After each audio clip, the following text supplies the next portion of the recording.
What's up guys, Bloodshed here, bringing you the Explosive Blast Wizard build for patch 2.4.2 Diablo 3 Season 7. Now this is a work in progress, this is still early on in the PTR, but I got a lot of questions on stream asking me, hey Bloodshed, what build are you running? You know, if you ever stream and you play something on stream, people are going to ask you about the build and what I'm doing to make it work on T13. So we're here on Torment 13 right now. And I've been playing the build, testing a few things. A lot of it's familiar, but some of it is different. Like right away I had to incorporate the Orb of Infinite Depth into the build for the extra damage reduction. So each time you hit an enemy with Explosive Blast, your damage is increased by 5%. In addition, your damage reduction is increased by 15% for 6 seconds. This can stack up to 4 times, right? So you can see more damage reduction. Overall, it's amazing. Torment 13 is like GR 60, right? So even with Boon of the Hoarder, I was getting one shot randomly, so I wanted to incorporate this into the build. If you can get away with it, that's cool. I hate dying. You'll notice something else different. I used the Mage Fist. I find just like the upfront damage from the Mage Fist was like an overall steady, consistent damage. You definitely want to get Explosive Blast damage on your chest piece and your shoulders. And I got CDR everywhere except for my rings, right? So you want to get CDR as much as possible. 50% is the minimum. I like closer to 55-60%. I just like the way it feels better with the build and everything like that. Obviously we're rocking Focus and Restraint. The boots, you can kind of swap out whatever you need. Like if you need Death's Breast, then you're gonna have to take off the Mage Fist and your boots, your Ice Climbers, and you can use the Sage set to get the extra Death's Breath. It's going to be especially useful, when Season 7 starts. Another thing you're going to have to do is you're going to have to swap into the Nemesis braces. So you're going to be using the Warstian arm guards for the increased speed, right? When you break something, you get a burst of speed, which is easy because you're exploding around your body, as we know, right? So you're just going to consistently be breaking things, moving fast. And when you see a pylon, you're going to have to switch. If you're doing like a cow level or something, you just can leave them on the whole time, or things like that. Or like an open map, you can probably leave them on the whole time because you're going to see lots of elite packs.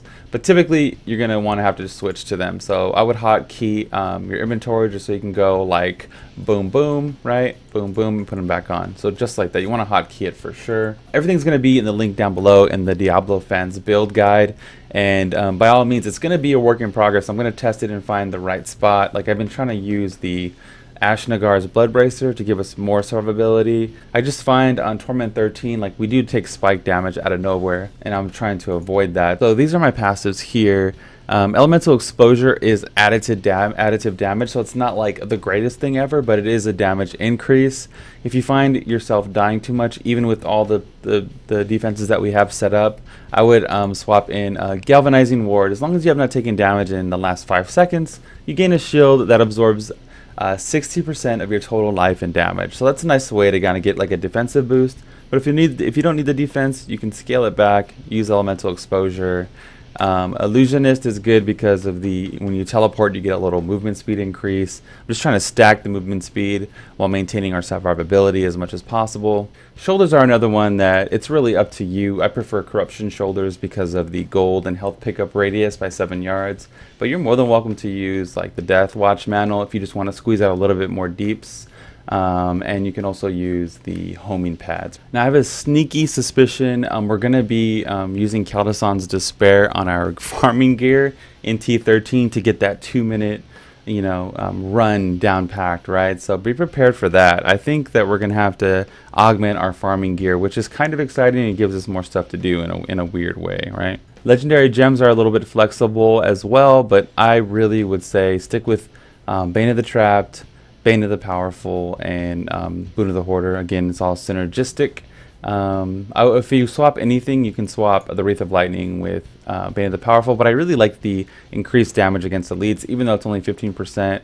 and just a flat damage increase. You know, when you want to make a speed build, you want to kill things. You want to be like, you want to give them your max damage all at once to kill it and move on, kill, move on, kill, move on. Probably one shot as much as possible. But yeah, I hope you guys enjoyed the video. I'm going to continue to update this build throughout the lifespan of Season 7. So I'm going to support this build for another 4 months or whatever. And it might change during the PTR. We might get more information with the patch. The mechanics won't change of the Explosive Blast build, most likely. But the build might, so I'll just keep you guys updated. There's still more changes coming through every day. If you want to see the Curses Conquest, boom, it's right up here. If you want to see the latest patch info, it's all right here. So patch 2.4.2a, it was the first section of the patch notes that we got. I have a feeling we're going to get 2.4.2b on the way. So look forward to that. Thank you guys for watching. I appreciate all the support I've gotten over this past year or so. If you get a second, follow me down below at twitch.tv/bloodshed. I stream there every Thursday through Sunday. That's the new schedule. Thursday through Sunday, midday, about 1 to 6 p.m. I'm just trying to get on a set schedule so you guys can reliably know when I'm online. Expect lots of videos coming. I want to amp it up. Branch out, do Diablo, do Overwatch, do other MMOs. So yeah, any feedback, feel free to leave it down below. And this is Bloodshed. I'm out of here. Peace.